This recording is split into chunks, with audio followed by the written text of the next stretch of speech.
Hello friends, welcome back. I am Professor Pranav Singh Patil and you are studying weed management. In last few classes we were discussing about herbicides. What are the different types of herbicide? What we can say? What is the mode of action of herbicides? What are adjuvants and how they help to improve the herbicidal activity? What is herbicidal selectivity, phytotoxicity, etc. etc. Now, today we are going to discuss about another type of herbicides, that is bioherbicides. These herbicides are recently becoming popular as people are becoming more and more sensitive towards environment. We know that the agrochemicals have bad effects on soil and atmosphere overall. So people are searching for alternative solutions which are more eco-friendly and which also serves the same purpose, that is control of weeds or control of insects, etc. So the concept of bioherbicides are becoming more popular nowadays. Still in India, it is not we can say widespread or in use, but in some of the developed countries, they are developing such type of herbicides, bioherbicides, and they are trying. So what are the bioherbicides? And if such bioherbicides became available in India, what will be its importance? What are applications in agriculture? What are the examples that we are going to discuss in this topic? So let us discuss about bioherbicides. Bioherbicides control the weeds biologically. It means it is a biological weed control. What is a biological weed control? it it controls the weed by using living organisms.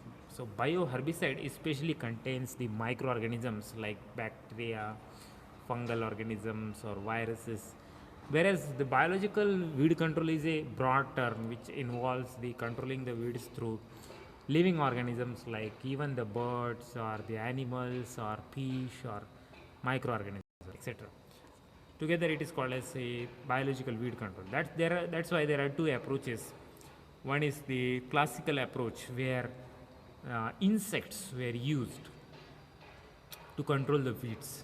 There are so many examples in the history where the people or scientists discovered the natural enemy, that is insect bioagent, to control a particular noxious weed.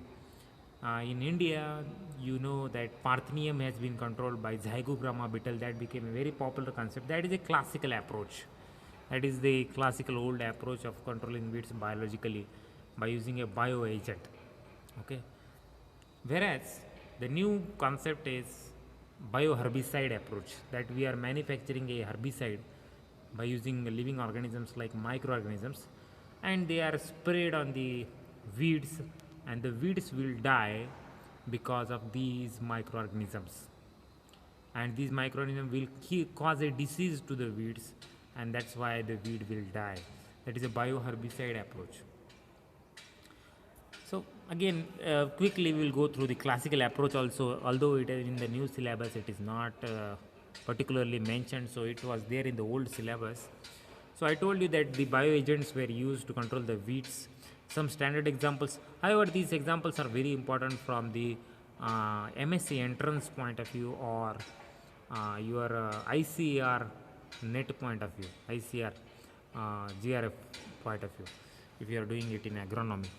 So the standard examples are Lantina camera weed was controlled for the first time in Hawaii country in 1924 by using a moth, that is Crocidosema lantina. So this example, and you have to remember the name of the weed and name of the insect agent. In India and Australia, there was a very huge problem of the cactus weed, Opuntia species, and this has been controlled effectively in non-cropped areas. See, the importance of this weed control method is more in non-cropped areas. So classical biological weed control is popular in the non-cropped area, in the government land, where we don't want to spend much money and nobody is there to maintain and all. So insect bioagent will go there and it will eat the weed. So cactus was controlled by Dactylopius indicus in India, cochineal scale insect. It is called as a cochineal scale insect, and it is Dactylopius indicus species in India. Whereas in Australia, they use Cactoblastic cactorum. Similarly, in America, it was very problematic weed, and this has been controlled by flea beetles, Agassicles hygrophila. In Kerala, a water fern, Salvinia mollusta weed became problem and was successfully controlled by curculonide beetle, Cytobagus salvini.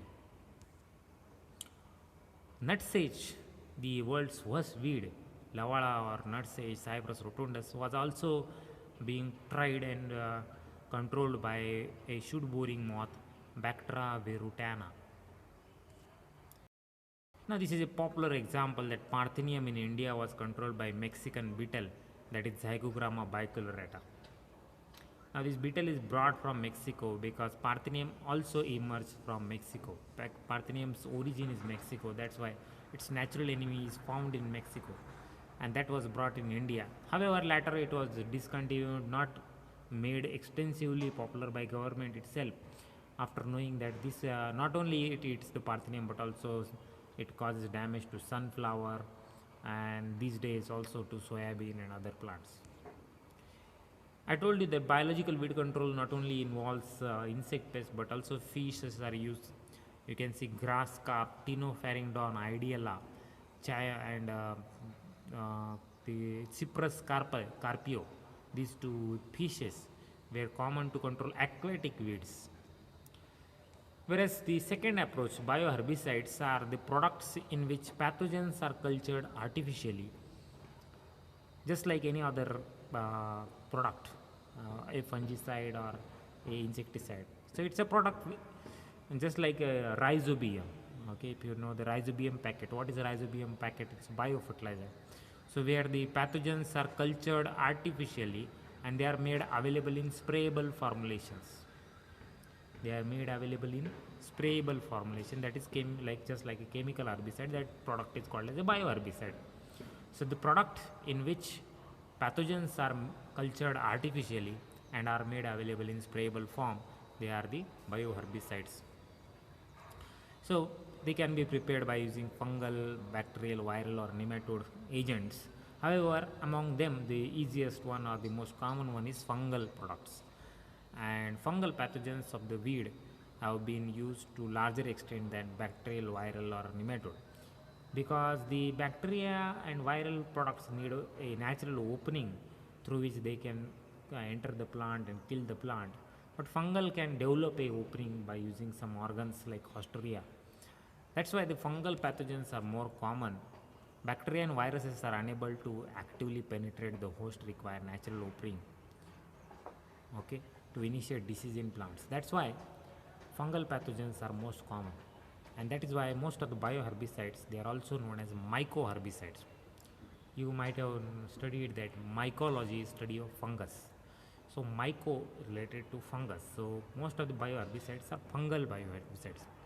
However, there are some examples of bacterial bioherbicides also, and they can be selective as well as non-selective. So what is the difference between this classical approach and bioherbicide approach is that the agent, bioagent, which is used in classical approach remains active only on current weed, the bioherbicide remains active only on current weed population. So if you spray the bioherbicide in this season, it will kill the existing weeds, and next season you need to prepare the bioherbicide again. Whereas in classical approach, if you release an insect to control the weed, it will kill the population, and again it to vicinity in the surrounding area, and if the weed emerges again, that insect will kill the weed again. So you need not to repeatedly release the insect. So it means that this is the advantage of classical method, that repetition of the spraying is not required, repetition of the release of insect is not required. Whereas in bioherbicide, repeated spray will be required if the weeds emerge again. It means it is good for industry. So the developed for selective weed control of weeds in the crops. So the bioherbicides are developed to control weeds selectively in the crop plants. Classical weed control cannot happen in the crop field because there are all types of weeds. So bioherbicide can kill all types of weeds whereas the bioagents kill only specific weed like zygogramma kills only Parthenium. So classical approach, I told you that it is useful for the non-cropped areas, not in crop field. So if you want to control the weeds in your crop field, you need a bioherbicide. You cannot use a bioagent, that you have to remember, because bioagent eats only one type of weed. Bioherbicides are great interest to industrialists. I told you that repeated application is required. That's why every season you need to purchase a herbicide. That's why industrial people are also looking eagerly towards the invention of such bioherbicides. What are the examples? Some products which are being available in the books as well as in some foreign countries. To control Meremia odorata stranglevine weed, a product D-wine has been prepared and is available in some countries, and that has been prepared by bioagent Phytophthora palmivora. So liquid suspension of this Phytophthora palmivora is there in the D-wine, and if you spray this D-wine, this weed will be controlled. Then another joint wedge weed is been controlled by a bioagent called as Colectrotrichum species. So this Colectrotrichum species, the product has been prepared in the vegetable form, vegetable powder form, and that product is called as Colego. Then another is the round-leaved mallow weed, Malva pusilla, is controlled by a bioagent called as Colectrotrichum gliosporides, and the product is Biomal. Then another example is Cyprus esculentus nutsage is controlled by Puccinia canalicuta, and Dr. Biosage is the name of the bioherbicide, Puccinia canalicuta. And Johnson gas is being controlled by Bipolaris sorgicola, and the product available by this name is Bipolaris. And lastly, there is a non-selective product, means it can be used in all types of weeds. Streptomyces hygroscopicus is your bioagent, or we can say pathogen, which is used cultured artificially in a product called as Biolofos. So these are some pictures of the bioherbicides. You can see Colego. And importance or merits of bioherbicides. First thing is, because they are bioherbicides, they are eco-friendly as compared to chemical herbicides. They have no residual effect in the soil. They are relatively cheap to manufacture as compared to chemical herbicides. The bioherbicides need to be multiplied in the labs. Pathogens need to be multiplied in the lab, but however they are comparatively cheap.